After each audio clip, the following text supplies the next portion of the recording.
Eh bien, bonjour à toutes et à tous et bienvenue dans ce nouveau live organisé par Synoxis. Alors aujourd'hui, vous êtes près de 300, pardon, à n'avoir manifesté votre intérêt sur le sujet. Et ce nouveau sujet aujourd'hui, c'est Power BI. C'est un sujet qui me tient particulièrement à cœur. Pourquoi?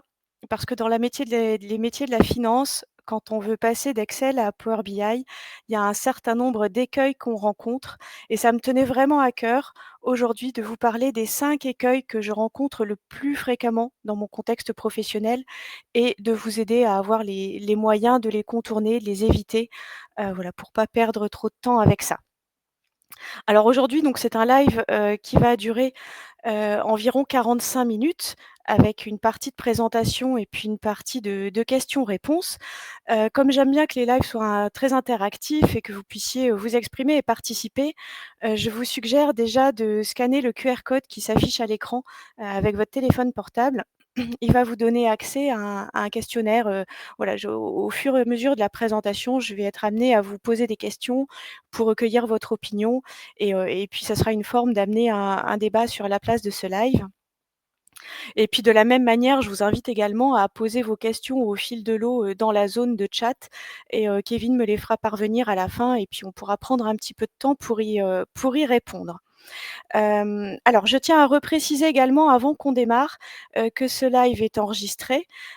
Donc en accédant à la salle, vous donnez votre accord pour cet enregistrement, puisque de toute manière ce live sera rediffusé. Il vous sera communiqué, dans le courant de la semaine. Vous recevrez le lien par mail et il sera également accessible depuis notre chaîne YouTube. Voilà, donc ceci étant dit, on va pouvoir passer, sur la raison, qui nous amène, ensemble aujourd'hui. Voilà, moi je suis contrôleur de gestion et en accompagnant des services financiers dans leur transformation et notamment dans la mise en place de Power BI, je me suis rendu compte qu'il y avait un certain nombre de points assez bloquants, que les gens rencontraient fréquemment et c'était un peu toujours les mêmes qui revenaient. Et ça freine complètement la puissance d'utilisation de Power BI en tant qu'outil de data visualisation. Donc ça me tenait vraiment à cœur, voilà, de pouvoir, partager ces points-là avec vous aujourd'hui. Alors pour démarrer, j'aimerais bien savoir, aujourd'hui comment vous vous positionnez, par rapport à Power BI. Donc j'ai une première question, en fait, c'est de savoir quel est votre niveau d'expérience aujourd'hui, votre niveau de connaissance, de ce logiciel Power BI. Est-ce que vous savez déjà créer vos propres tableaux de bord? Vous êtes donc des utilisateurs aguerris? Ou bien est-ce que vous êtes plutôt, en mode, découverte, utilisateur qui se sert de tableaux de bord utilisés par d'autres personnes, voilà, qui ont été construits précédemment? Ou bien vous êtes venu là vraiment pour découvrir, vous ne savez pas encore et puis, là, c'est vraiment votre premier contact avec le logiciel? Alors je vais vous laisser encore quelques instants pour répondre, pour que les réponses continuent à arriver. En attendant, je voudrais vous présenter, peut-être un petit peu plus qui je suis moi. Donc j'ai déjà dit tout à l'heure, je suis contrôleur de gestion. Ça fait une vingtaine d'années que j'exerce, ce métier dans différents contextes, au sein d'entreprises, directement dans des équipes financières ou bien en accompagnement d'entreprises qui veulent vraiment introduire une fonction financière, en leur sein, qui sont peut-être de taille un peu inférieure et je suis également responsable de la communauté, la commission, contrôle de gestion pour la DFCG des Hauts-de-France, puisque je suis basée, à Lille. Et donc pour mon activité, moi je dirige Synoxis, qui est une entreprise qui a vraiment pour vocation d'accompagner, les directions financières à travers leurs difficultés, quotidiennes. On leur fournit vraiment un soutien opérationnel en intervenant soit dans des missions relais, des missions de transition, en support sur des projets, voilà pour éviter que les équipes en place, surchauffent trop à gérer et le projet et le quotidien.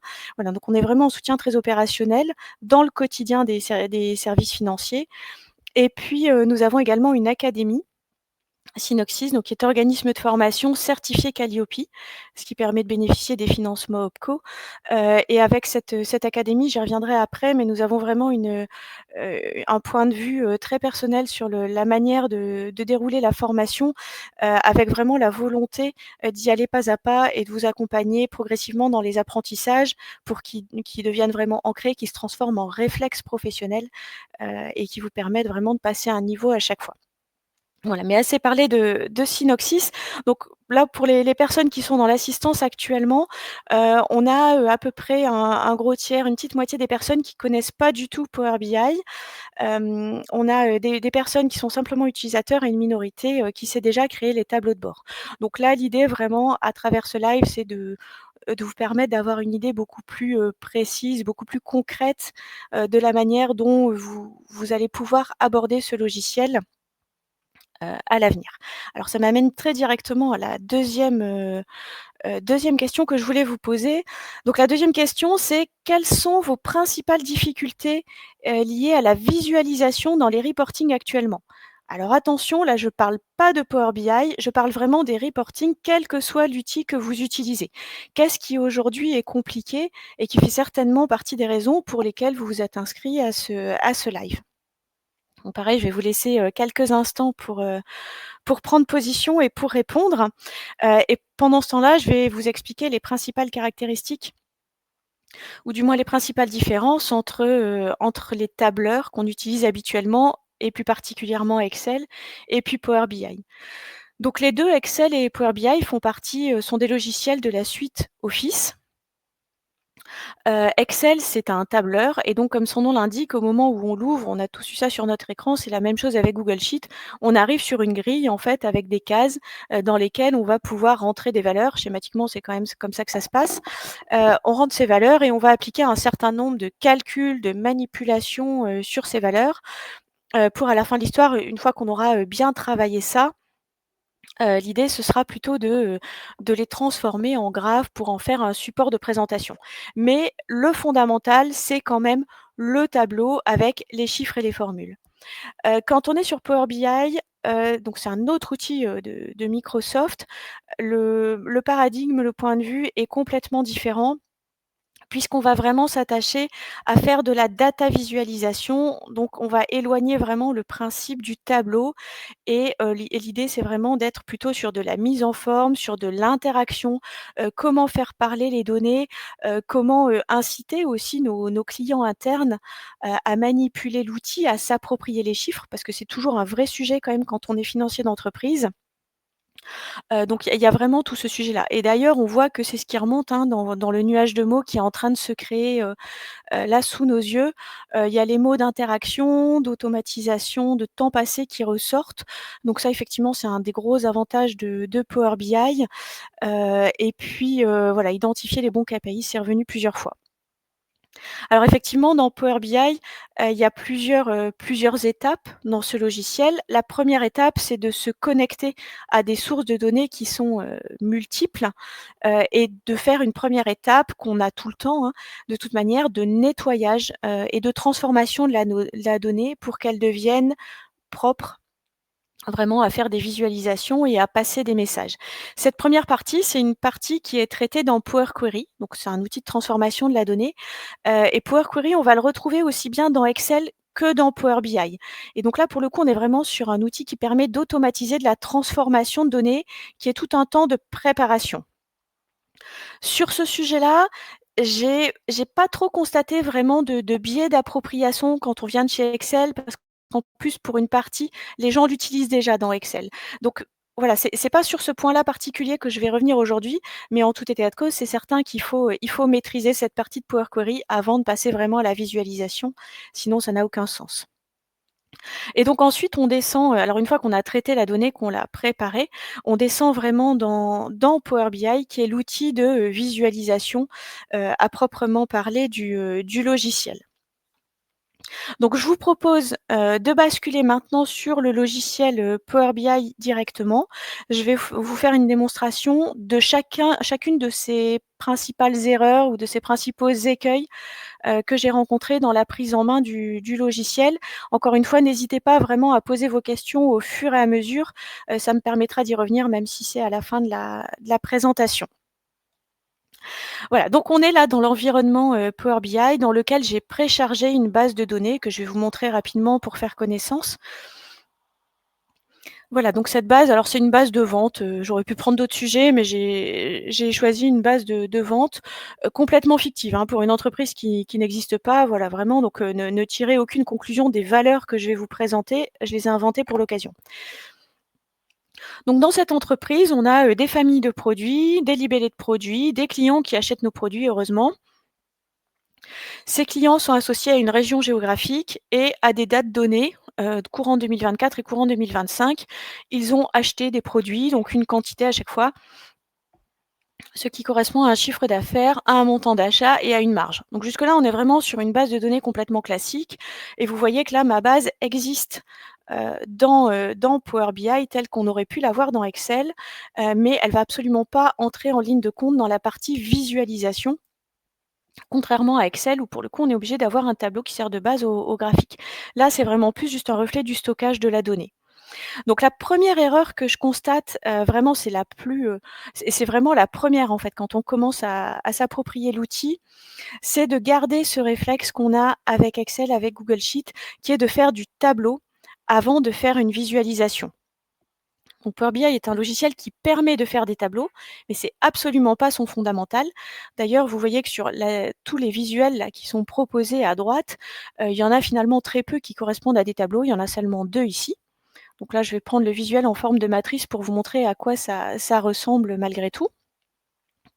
Et donc dans mon visuel, je vais mettre, des familles de produits, je vais mettre un libellé de produits aussi, alors le libellé, je préférais qu'il soit en ligne. Parce qu'en colonne, je vais mettre un axe temporel, donc je vais mettre la date et puis je vais rapatrier une donnée qui est par exemple, le chiffre d'affaires, net et puis je vais mettre à côté, tiens, le taux de marge. Voilà, très bien. Donc là, vous voyez tout de suite comme vraiment l'outil n'est pas fait du tout pour mettre du tableau parce que déjà mon premier tableau, il est dans un cadre qui est tout petit et avec le peu de données que j'ai inscrites, il faut que je commence déjà à travailler mon format, à agrandir mon tableau, de manière à avoir suffisamment d'espace. Alors ce qui est quand même pratique dans le mode tableau, c'est que je peux descendre, dans les niveaux, que j'ai indiqués. Vous voyez, au niveau de la date, là, j'avais, les 4 catégories année, trimestre, mois, jour. Bon, ici, c'est affiché par année. Je peux descendre d'une catégorie en affichant mon trimestre, puis mon mois si je veux, mais vous voyez bien qu'à chaque fois, là, mon tableau, il se retrouve trop petit. Faut que je l'agrandisse. Je vais devoir scroller sans fin, dès que je voudrais avoir mes informations. Donc on est quand même vraiment sur un outil qui est capable de faire des tableaux, mais on sent bien que c'est pas du tout sa vocation, ni la volonté, des concepteurs. Donc on va vite effacer ce tableau et on va passer, sur une deuxième manière d'aborder le logiciel qui est la visualisation. Donc là, je pars d'une page complètement blanche et je vais indiquer à Power BI que je veux faire un graphe, en histogramme. Donc voilà, j'ai choisi mon type de graphe et je vais pouvoir, directement insérer mes données. Je vais remettre ma date, voilà, qui se met comme tout à l'heure. Tout de suite, ça s'est créé en bas et je vais indiquer mon chiffre d'affaires sur l'axe des Y. Donc là, j'ai mes deux histogrammes 2024-2025. Comme tout à l'heure, je vais pouvoir descendre, dans mes périodes pour avoir mes trimestres 1 et 2 2024-2025 et pouvoir les comparer. Bon, si je souhaite, je peux transformer mon type de graphe, en un clic, voilà, pour ajouter, une courbe en plus sur laquelle je vais mettre le taux de marge, donc il va être sur l'axe Y de la ligne. Vous voyez, quand on est dans Excel, en général, il faut quand même aller dans les paramètres, les options, rattacher la valeur à l'axe, c'est un petit peu plus long. Là, ça m'a pris vraiment juste un clic de dire: «Je change mon type de graphique» et je répatrie ma donnée de marge, voilà, c'est instantané. Donc là, on est quand même dans un environnement qui est, déjà plus accessible, plus convivial, et après ce qui est intéressant, avec Power BI, c'est que dans ce même onglet, donc très simplement, je vais pouvoir ajouter, par exemple un camembert pardon, mince, j'ai transformé mon graphique. C'est pas ce que je voulais faire. Voilà, je vais en ajouter un autre, pardon, en camembert, dans lequel je vais mettre, par exemple, la région de mes clients et puis je vais mettre également, bah, mon chiffre d'affaires. On va faire un onglet chiffre d'affaires, hein. Voilà et puis ce qui serait intéressant, ça serait aussi de l'avoir par famille de produits. Donc je vais créer un troisième camembert, hop, que je vais mettre ici et dans ce camembert, je vais donc mettre, mes familles de produits et puis toujours mon chiffre d'affaires. Je suis partie dans ma série chiffre d'affaires. Donc bien sûr, je peux paramétrer les visuels. On a des options, qui sont, très variées pour adapter le visuel comme on veut. Moi, ce que je voudrais vous montrer au-delà de ça, c'est tout l'aspect interactif de Power BI, c'est-à-dire que quand je vais cliquer, pardon, je bafouille. Par exemple, sur la région nord-est, qui est ici en orange dans mon camembert, et bien, en fait, toutes les données des autres graphes vont se sélectionner automatiquement sur cette région nord-est. Donc je vois aussi bien, la part qu'occupent les produits, enfin qu'occupe la région nord-est dans les ventes de chaque famille de produits, pardon, et la part qu'elle occupe, dans les ventes, de chacun des trimestres. Je vois également la tendance du taux de marge, elle est pas folle. Donc après voilà, et ça c'est interactif partout. Je peux aussi bien, au lieu de cliquer sur une région, cliquer sur, je sais pas, par exemple les fauteuils et les chaises. Donc là, j'ai activé mes fauteuils et chaises qui sont donc plus visibles, hein, que les autres, parts du camembert, et de la même manière sur les 2 autres graphes de l'onglet, je vais pouvoir, voir les performances des fauteuils et chaises par région et par trimestre. Après c'est la même chose, je ne vais pas vous refaire l'explication. Quand on clique sur l'axe temporel, c'est pareil, ça s'active sur les autres graphes. Donc tout ça pour vous dire quoi? Que par rapport à Excel, là on rentre déjà dans un mode de pensée qui est complètement différent, et donc le fait de vouloir mettre des tableaux dans Power BI, ça limite quand même très fortement la créativité parce que ça nous met dans un mode de pensée, qui est le mode qu'on connaissait dans le tableur. Alors oui, c'est un réflexe du cerveau, hein, d'aller toujours vers ce qu'il connaît, c'est certain, mais dans l'appropriation de l'outil Power BI, il faut vraiment avoir cette démarche à un moment donné, de passer le cap de, s'affranchir complètement du tableau qui doit à la limite devenir la dernière option quand vraiment on n'arrive pas à faire autrement. Parce que oui, il y a des cas où il faut quand même mettre des tableaux, faut pas se le cacher non plus. Mais c'est extrêmement rare, et vous verrez aussi que plus on s'approprie l'outil et moins on en met. Donc c'est vraiment dans les premiers temps où il faut se dire: «OK, allez, je prends ma page et je me lance le défi de mettre 0 tableau sur cette page-là». Alors, cette page-là, je vais la nommer, je vais l'appeler, je vais l'appeler synthèse, par exemple. Voilà, ça c'est ma première page. Donc là, vous avez bien compris, c'est la visualisation, le message important.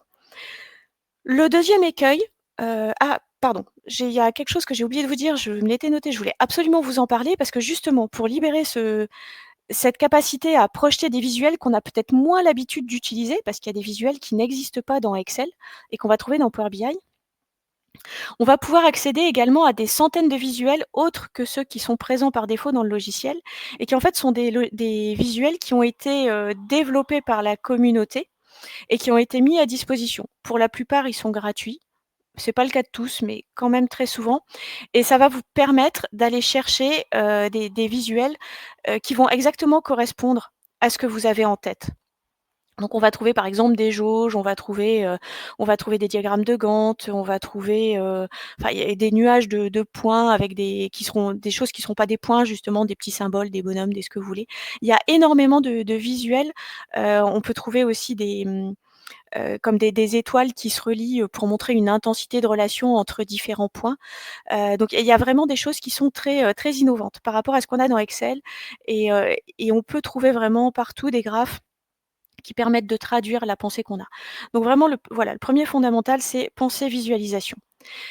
Alors le deuxième écueil, j'en arrive maintenant au deuxième écueil que je rencontre très souvent quand on passe d'Excel, à Power BI, en fait, c'est de vouloir, comme dans Excel, faire des formules un peu partout tout le temps, et puis pas forcément regarder qui est, ce qui est à disposition nativement dans Power BI. Donc je vais créer un deuxième onglet, par rapport à ça, et là on va se parler un petit peu, de l'analyse des ventes par client, par exemple. Donc on va l'appeler client. Donc là vraiment pour rester dans quelque chose qui est très proche, je vais créer un petit tableau, mais je vous promets qu'il n'y en aura pas d'autres après dans la présentation. Et donc dans ce tableau-là, je vais ajouter la liste de mes clients. Mon tableau pas convivial, comme on se l'est dit tout à l'heure. Je vais ajouter mon chiffre d'affaires. Donc là, j'ai la somme de mon chiffre d'affaires par client. Alors tant qu'à faire, je vais le classer, par ordre décroissant, comme ça je vois tout de suite mon plus gros client, c'est Airbus, et derrière c'est Carrefour. Mais moi, ce qui m'intéresse, si je veux faire un peu d'animation sur les performances commerciales de la société, eh ben, ça va être, de parler peut-être du panier moyen et du nombre d'actes d'achat.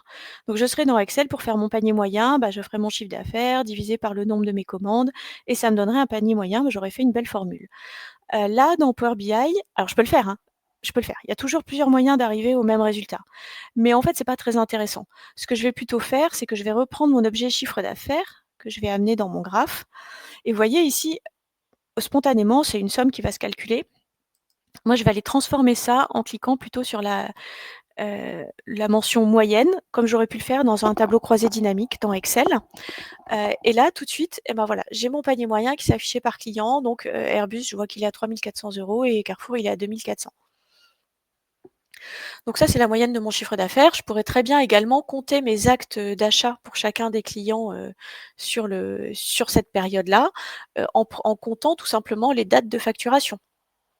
Je vais rapatrier la date, dans le schéma et puis voilà, je vais aller lui dire: «Hop, en termes de date, en fait, je voudrais que tu comptes les dates distinctes que tu as pour chacun des clients».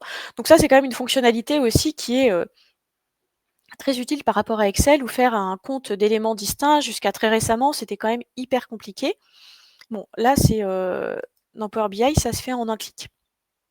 Et donc là, tout de suite, je suis capable d'analyser qu'Airbus et Carrefour, qui sont mes 2 plus gros clients, bah, en fait, c'est lié simplement au nombre d'actes d'achat qu'ils font, plus qu'au panier moyen. Encore qu'Airbus, il a un peu les 2. Mais voilà, ça me permet d'analyser assez facilement de la donnée et j'ai pas créé une usine à gaz avec des formules auxquelles il faut que je fasse attention, que ça s'applique bien sur les données que je veux. Voilà, on est dans un environnement qui est quand même très sécurisé, très facile d'accès, mais c'est le petit réflexe qu'on n'a pas toujours parce que c'est vrai qu'habituellement, bah, voilà, on fait un calcul, voilà. Donc ça, c'est vraiment une des grosses fonctionnalités. Il y en a une autre aussi qui est pratique et qui est pas intuitive, quand on vient d'Excel. C'est par exemple, là, avoir la liste de mes clients, comme je disais tout à l'heure, c'est un tableau, il va falloir que je scrolle, c'est pas bien pratique. Donc je peux très facilement me faire un top ou un flop, en allant filtrer, les données sur mes clients. Donc je vais prendre mes N premiers clients, en l'occurrence, je vais en prendre 10 et je peux lui dire sur quelle valeur il doit faire le tri. Donc là, je vais prendre toujours ma valeur chiffre d'affaires, hop, j'applique mon filtre et voilà. Et j'ai tout de suite la liste de mes 10 plus gros clients. Je pourrais très bien faire un flop, hein, en lui disant, on prend la liste du bas et là j'ai mes 10 plus petits clients. Donc vous voyez que là en termes, c'est quand même beaucoup plus agile, on va dire, que Excel sur de la présentation de données, mais à condition effectivement, d'avoir le réflexe d'utiliser ces fonctions natives. Moi, j'ai souvent vu dans les entreprises, quand on veut faire un top ou un flop 10, en fait, on n'utilise pas cette fonctionnalité-là. Je vais vous montrer ce que ça fait. Et puis, on compte, en fait, et on se dit alors 1, 2, 3, 4, 5, 6, 7, 8, 9, 10. Hop, faut que je m'arrête à Dassault. Et voilà. Et je fige mon tableau. Mais c'est quand même moins pratique que la manipulation que je viens de vous montrer. Allez, je remets mon petit top 10 pour le plaisir. Voilà, et on applique le filtre et là, on est sur quelque chose qui est vraiment propre. Donc ça, c'est la deuxième erreur la plus courante en fait, c'est vraiment de vouloir, faire des formules un peu à tout prix au lieu de penser, fonctions, nativement déjà intégrées, dans Power BI. Donc on va passer maintenant à la 3e, au 3e risque le plus fréquent, au 3e écueil que je rencontre le plus fréquemment, dans ce transfert d'Excel à Power BI. Donc pour l'illustrer et gagner un petit peu de temps, je vais dupliquer mon premier onglet. D'ailleurs, c'est ce qui se passe souvent, hein, en fait, quand on fait la manipulation, sur Excel, c'est qu'on a fait le 1er onglet, le premier rapport sur, un indicateur de chiffre d'affaires et puis, bien évidemment, il faudra de toute manière qu'on soit capable d'animer également aussi bien sur, dans l'exemple, les quantités, la marge, le taux de marge et donc en général, on fait plusieurs onglets, en fait, dans le fichier et on va avoir, chaque onglet va être spécialisé soit sur un indicateur, soit sur un angle. Ça sera l'angle d'analyse, région, l'angle d'analyse client. Bon, on va essayer de trier comme ça un peu d'ordonnancer, la lecture du fichier, mais à la fin de l'histoire, ça fait quand même très souvent un fichier avec de nombreux onglets, et puis un certain nombre d'informations sur chacun de ces onglets sur lesquels on va devoir scroller. Donc là, il y a quand même une fonctionnalité, moi que je trouve hyper intéressante aussi sur Power BI, mais qui nous demande, c'est vrai, de sortir de ce réflexe de créer des pages ou d'agrandir des pages, voilà, qui est un peu le réflexe, atavique, hein, à la fin de l'histoire.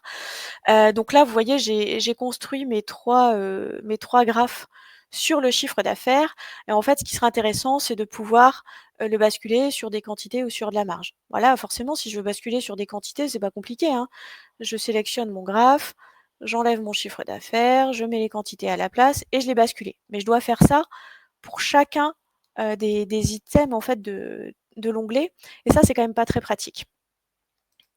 Donc moi, je vous propose à la place, d'utiliser la fonction paramètres, dans le menu modélisation. Vous voyez ici nouveaux paramètres et on va définir un champ. Alors cet indicateur-là, ce paramètre, on va l'appeler KPI par exemple et dans mon KPI, je vais ajouter du chiffre d'affaires, je vais ajouter, de la marge valeur, je vais ajouter des quantités vendues. Je vais laisser cliquer ajouter un segment à ma page et je dis allez hop, on y va.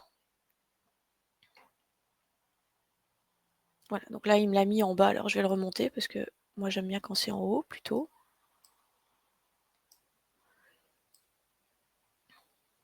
Donc vous voyez ici j'ai un menu à cocher avec, 3 valeurs. Alors on va plutôt le transformer en vignette, pour faciliter la lecture. Voilà, hop. Et donc en cliquant sur chacune des vignettes, alors attendez, il faut quand même que je connecte mes graphes parce que là il va rien se passer sinon. Donc là, je reprends mon graphe en histogramme dans lequel, à la place de mon chiffre d'affaires et de ma marge, je vais mettre, le nouvel objet que j'ai créé devant vous tout à l'heure, le nouveau paramètre.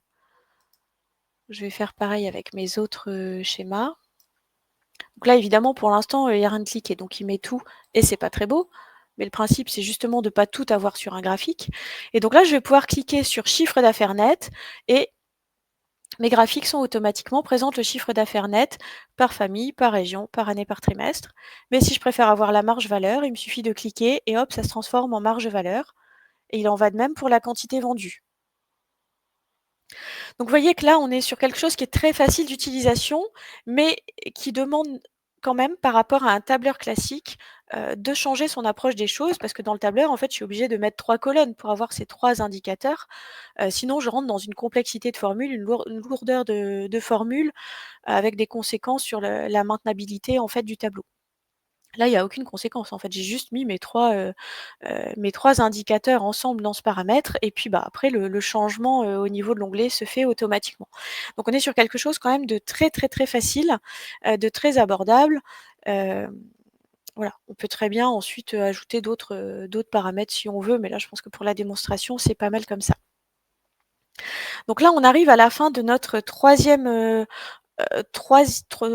écueil qui est vraiment de vouloir trop montrer et là l'idée c'est vraiment plutôt de choisir ce qu'on veut montrer, de variabiliser le plus possible, ce qui va permettre aussi de garder toute l'interaction, dans les réunions et dans les séquences d'animation qu'on pourra avoir derrière. On va prendre quelques instants à la fin de ce troisième écueil, pour revenir sur mon petit sondage. Je voudrais vous reposer une nouvelle question. Donc la nouvelle question, c'est en fait quels sont les avantages principaux que vous attendez de Power BI? Donc pour une partie, vous en avez parlé, dans le menu d'avant. Maintenant, il y a peut-être des choses en plus que vous attendez ou sur lesquelles vous voulez insister. Vous avez déjà vu 3 des principales, difficultés quand on passe d'Excel à Power BI. Peut-être que ça nourrit des réflexions, voilà. Et que vous avez envie de nous partager. Alors pendant que vous répondez à cette nouvelle question, je vais, reprendre la parole et enfin je l'ai jamais quittée en même temps et je vais retourner dans Power BI pour vous parler de la, 4e difficulté la plus fréquente que je rencontre. La 4e difficulté, c'est de se sentir limité et bridé par le format de page que vous avez à l'écran qui est illustré par les petits pointillés là que vous voyez en bas et la barre à droite. Là, vous voyez que si je veux déplacer mes graphes, bah, je peux les déplacer, mais je pourrais pas aller plus loin à droite ni plus loin en bas que ces traits qui sont matérialisés. Et c'est vrai que c'est vraiment une zone, je trouve, d'inconfort quand on rentre dans Power BI parce qu'on a l'habitude des tableurs dans lesquels on peut descendre jusqu'à la ligne, 1 000 000 et quelques et des colonnes où on peut aller aussi jusqu'à, ça va même sur 3 caractères. Donc on est sur des zones qui sont très vastes, pardon, sur lesquelles après évidemment on va devoir se déplacer, mais qui sont très vastes. Et ici, par défaut, Power BI nous présente ce format-là qui est celui d'un écran. Alors on peut le changer, c'est possible et je vous avoue que moi, au début, je le faisais parce que je me sentais vraiment très bridée dans cet écran-là et en fin de compte, non, c'est une erreur parce qu'en réalité, cet écran, ça correspond très exactement à ce que vous allez pouvoir montrer en présentation, en réunion, par exemple. Donc en réalité, ce format-là, il est vraiment pensé pour les utilisateurs, les consommateurs de tableaux, ceux qui vont, écouter, ce que vous allez leur dire et je trouve que la deuxième vertu, donc ça nous oblige effectivement à faire des choix dans les indicateurs, dans les messages qu'on veut passer et ça nous oblige aussi vraiment à construire des histoires, qui vont se dérouler, d'une page par rapport à une autre, en fait et c'est aussi pour ça que j'ai construit mon outil en 3 onglets. Parce qu'en fait, ça va vraiment nécessiter, qu'on structure, la manière dont on va vouloir communiquer autour des performances et des résultats de l'entreprise, pour que chaque feuille, corresponde réellement à un message ou à un axe d'analyse, qui semble pertinent. Donc oui, bien sûr, ça conduit au fait d'avoir plusieurs onglets, dans le tableau. Ça, c'est nécessaire. Mais pour autant, le déplacement d'un onglet à l'autre, peut être extrêmement convivial, beaucoup plus en tout cas que le fait de scroller sans fin, quand on est dans Excel pour dire: «Ah oui, il est en ligne 500 le truc que je vais vous montrer», voilà. Parce que ça arrive, hein, enfin je ne sais pas si c'est le cas chez vous, mais moi je l'ai vu, quand même assez fréquemment dans les entreprises dans lesquelles j'interviens. Donc là, pour se déplacer facilement d'un onglet à l'autre, on peut très bien insérer un bouton qui va s'appeler un navigateur de page, voilà. Et là, mon navigateur, hop, je le mets à droite et je vais pouvoir le copier, l'ajouter sur chacun de mes onglets. Vous voyez d'ailleurs qu'à chaque fois, il est, mis sur la feuille sur laquelle, je le colle à ce moment-là. Donc là, c'est synthèse qui va s'afficher en noir. Voilà et après je peux me déplacer très facilement par contrôle-clic d'un onglet à l'autre. Donc j'ai pas besoin d'être un grand expert, des outils, logiciels pour en fait trouver mon chemin dans Power BI. Mais encore une fois, ce sont vraiment des fonctionnalités qui sont mises très simplement à travers des boutons. Souvent on a tendance, quand on prend en main Power BI pour les premières fois, à faire un sommaire avec, des liens, des renvois d'une page à l'autre, alors qu'en fait il suffit d'ajouter ce bouton de navigation entre les pages et on arrive exactement au même résultat. Voilà, donc ça c'était la 4e erreur que je voulais vous partager. On va peut-être revenir sur le nuage de mots, voir si c'est complété. Donc les principales attentes, c'est de la visualisation, des KPI plus complexes, oui. Alors effectivement, ça on va y revenir, mais comme en principe on travaille plus vite, effectivement on peut gagner, du temps sur d'autres tâches et sur le fait d'aller explorer, peut-être des KPI qu'on n'explorait pas avant par manque de temps, par trop de difficultés ou voilà, donc gagner du temps, oui, l'agilité, des dashboards plus complets, traiter plus de données effectivement puisque là on n'est pas vraiment limité en nombre de données qu'on intègre. Dans Excel, on sait très bien qu'une feuille, elle fait 1 million de lignes et elle fera pas plus. Là sur Power BI, on peut très bien, traiter des volumétries beaucoup plus importantes, à condition d'avoir correctement nettoyé, préparé sa donnée avant, évidemment, parce que sinon on va avoir des temps d'actualisation, qui seront quand même pas miraculeux. Enfin voilà, à un moment donné, il faut être carré aussi dans ce qu'on fait pour avoir une efficience, sur Power BI. Allez, on va revenir sur la dernière erreur, la plus fréquente. Je vois que le temps passe, donc je vais essayer de me dépêcher. En fait, la dernière erreur, c'est vraiment de vouloir fonctionner, bah, comme on est, à nouveau dans un tableur, c'est-à-dire qu'on sait qu'on va faire des graphes et après on va les copier, on va les coller dans un support de réunion, heu, qu'on va, heu qu'on va animer, et qui seront des graphes complètement statiques. Donc pour les rendre un peu plus vivants, on va entourer, on va, surligner, on va mettre un commentaire avec une flèche. Enfin, on a des tactiques évidemment pour mettre en avant ce qu'on veut dire, mais néanmoins ça restera des graphes statiques.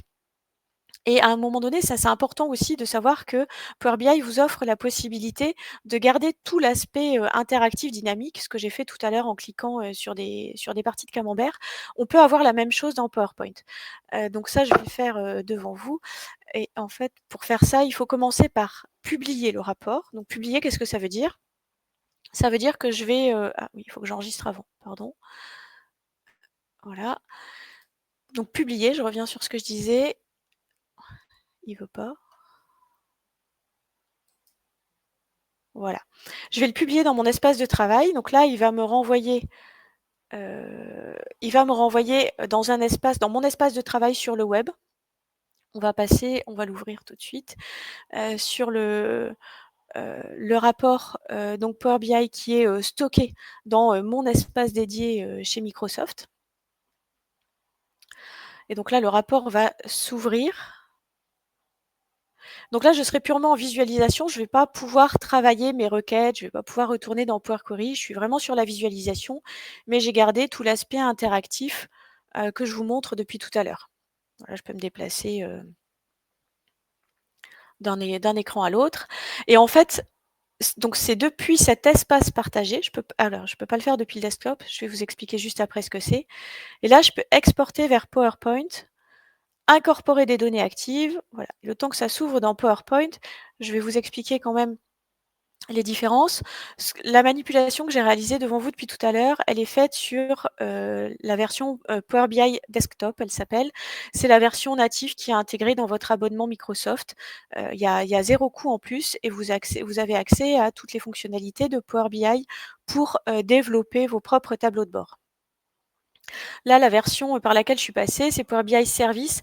Ce sont les reportings qui sont accessibles depuis le web.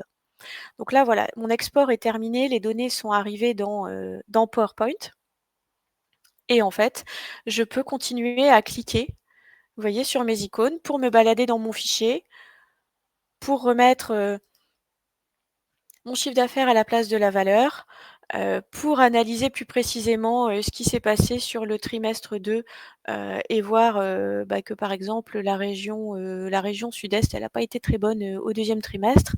En revanche, on a une surperformance au niveau du rangement, du rayon rangement, de notre famille de produits rangement et là, ça donne complètement une autre dimension, en fait, quand on est en réunion, parce qu'on peut être vraiment dans cette interaction, avec les auditeurs et donc ça, c'est des choses, hem, dont on n'a pas, nativement le réflexe, tout simplement parce qu'on n'imagine pas forcément, en fait, qu'on va pouvoir avoir toute cette interaction quand on est en réunion. Donc c'est le 5e mauvais réflexe, c'est de se dire: «Je vais continuer à travailler un peu comme dans Excel avec, mes tableaux que je vais copier-coller dans mon support de réunion». En fait, là, il faut quand même à nouveau changer de paradigme.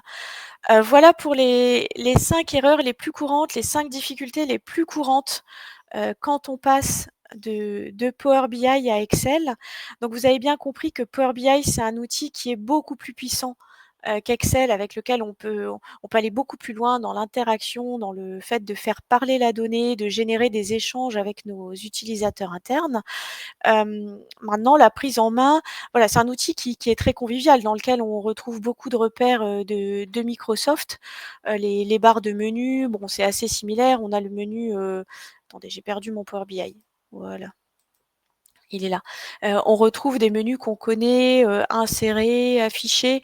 On est dans une logique, un environnement qui est proche, mais néanmoins, vouloir repartir avec les recettes du tableur dans Power BI, bah, c'est dommage en fait parce que ça annihile une grande partie quand même de la valeur ajoutée de l'outil et donc ça demande, un temps d'appropriation.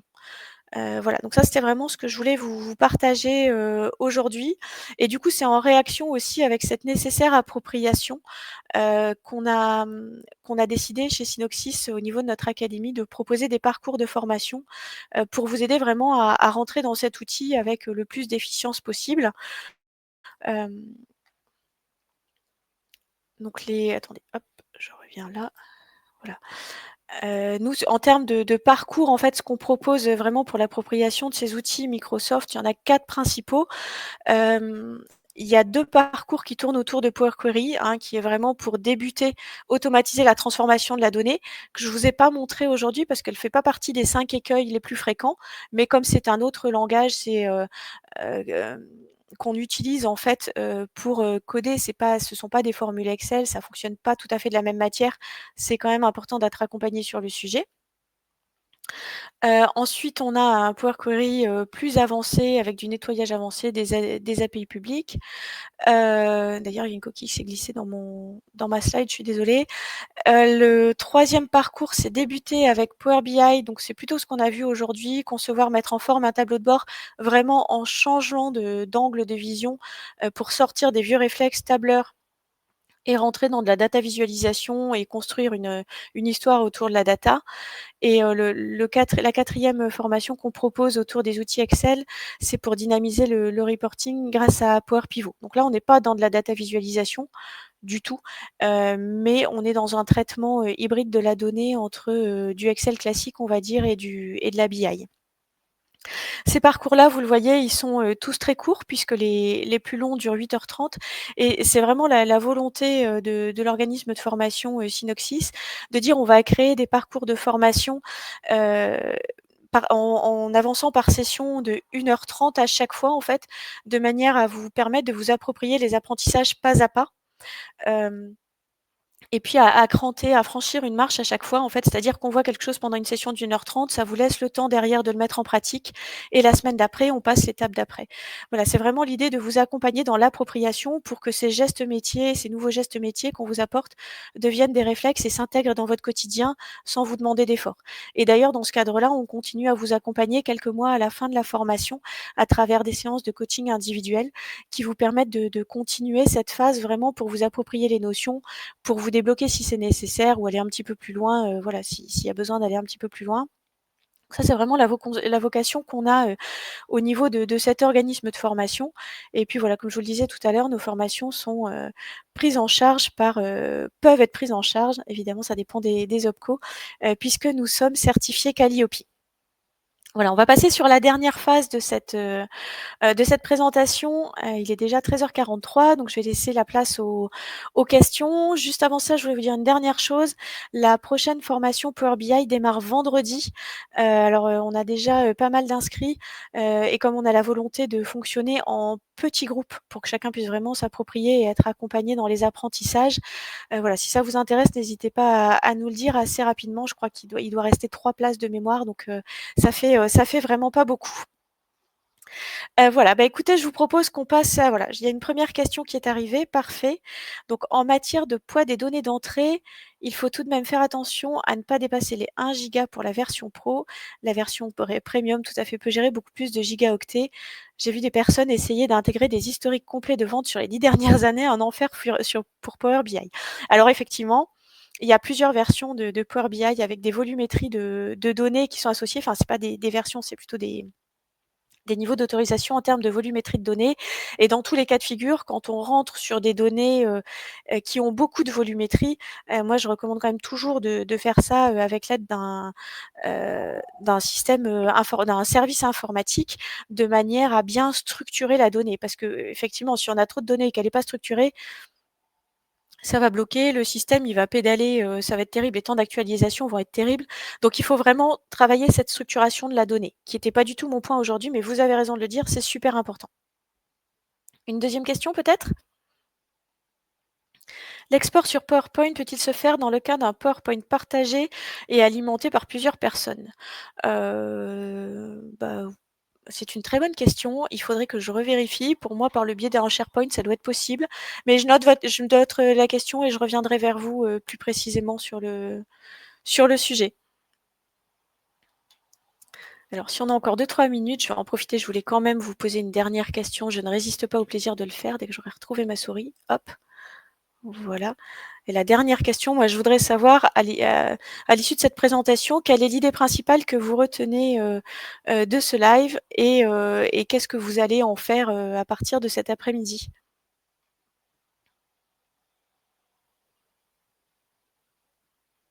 Alors, je vous laisse quelques instants pour répondre, évidemment, comme d'habitude.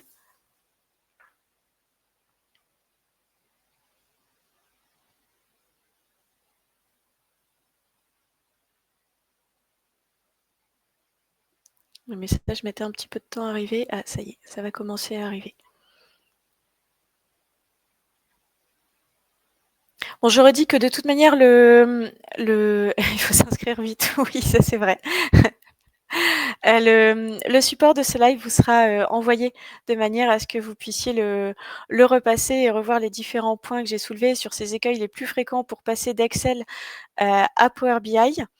Et puis que ça vous permette de gagner du temps, dans votre quotidien. Oui, la facilité d'utilisation, c'est le fondamental, avec tout de même cette nécessité de changer d'angle de vue par rapport à ce qu'on a, habituellement. Le gain de temps, ouais, c'est certain. Il faut que je me forme, oui, ça c'est vrai qu'on gagne du temps quand même, en fait. C'est souvent on veut démarrer tout seul et c'est très bien, en fait, de démarrer tout seul, il y a pas de sujet avec ça, mais c'est vrai que les parcours sont parfois un petit peu plus longs. Un outil formidable, très bien. Parfait. Et ben écoutez, je vous remercie beaucoup, pour avoir participé à ce live que je suis ravie d'avoir animé devant vous. Et puis, bah, écoutez, je vais vous souhaiter une très agréable journée et on se retrouve, en janvier pour un nouveau live sur un nouveau sujet. À bientôt, au revoir.